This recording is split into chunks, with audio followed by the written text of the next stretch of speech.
The holographic display cast an eerie blue glow across the war chamber as Admiral Thexkar's mandibles clicked in agitation.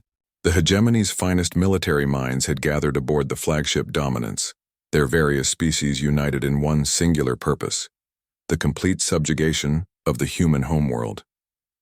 "The siege enters its third rotation," rumbled General Vorthak, his forearms gesturing at the tactical display. "Their orbital defenses are at 40%. One more concentrated assault should—" The chamber's blast doors hissed open. Every head turned as a lone figure stepped through the entrance. Human, female, small by galactic standards, barely reaching the thorax of the nearest hegemony officer. She wore no armor, carried no visible weapons, and most unnervingly of all, she was smiling. "Gentlemen, ladies, and distinguished entities of various reproductive configurations," she said, her voice carrying clearly through the chamber's translation matrix. "I'm Ambassador Sarah Chen. I believe you've been expecting me." Admiral Thexkar's 6 eyes narrowed. "This is a military vessel in active combat operations. How did you—" "Oh, your security is quite impressive," Chen interrupted, still smiling as she strolled further into the room. Several officers instinctively reached for sidearms. "I particularly enjoyed the quantum maze in Corridor 7. Haven't seen engineering like that since the Vegan Collective tried to build a time-locked prison." "Impossible," hissed Commander Zilteth. "Those corridors shift every nanosecond according to algorithms that follow a 17-variable equation based on prime number sequences," Chen finished. "I teach applied xenomathematics at Cambridge, though I must say your execution was a bit sloppy. The third harmonic was off by 0.03%. The temperature in the room seemed to drop several degrees. Admiral Thexkar stood slowly, his massive frame casting a shadow over the human. "You are either supremely confident or supremely foolish, Ambassador Chen." "Oh, definitely foolish," Chen replied cheerfully. "But that's rather the point, isn't it? You've spent 3 years studying humanity, preparing for this invasion. You've analyzed our military capabilities, our industrial output, our population centers. You know exactly how outmatched we are." She gestured to the tactical display showing Earth, surrounded by the dark shapes of hegemony vessels. 12,000 ships against our 300. Your average soldier is 4 times stronger than ours. Your technology is centuries ahead. By every logical calculation, this war should have ended before it began. General Vorthak's laugh was like grinding stone. "Yet still you smile, little mammal. Do you not comprehend your situation?" "Oh, I comprehend it perfectly."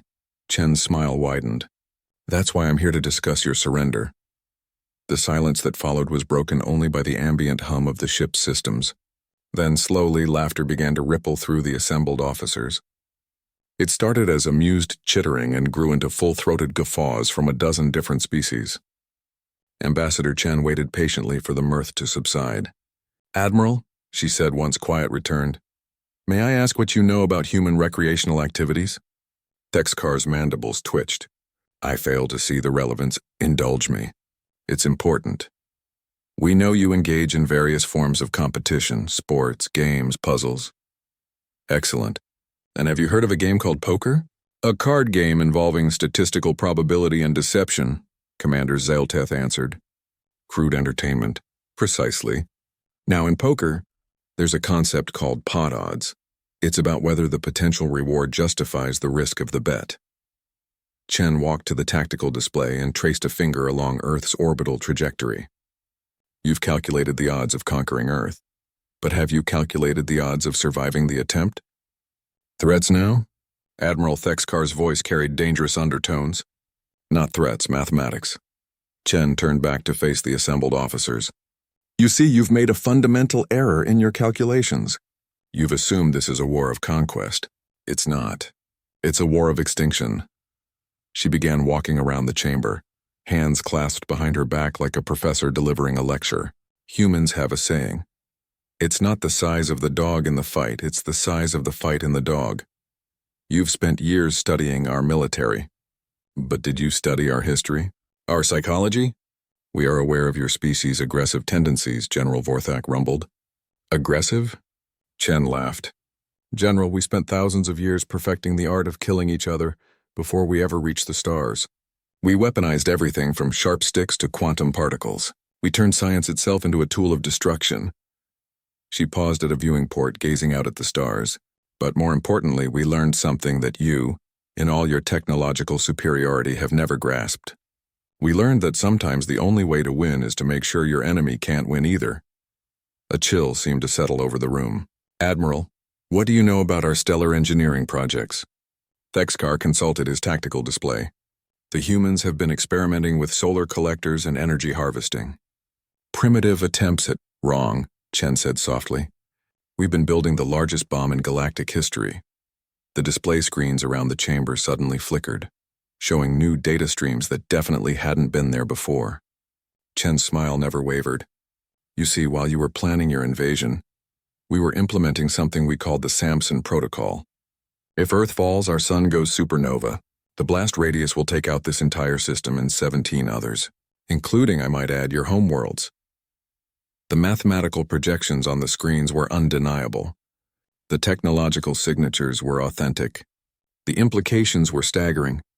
You're bluffing, Admiral Thexkar said, but his voice lacked conviction.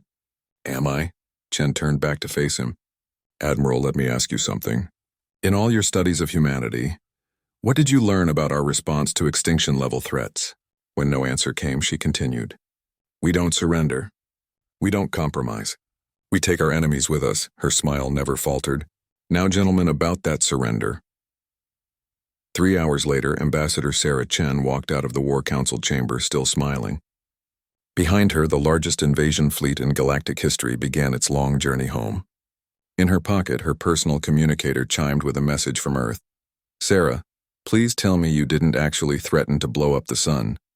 Director Martinez. She typed back quickly. Of course not. That would be insane. I threatened to blow up their sun. Much more reasonable.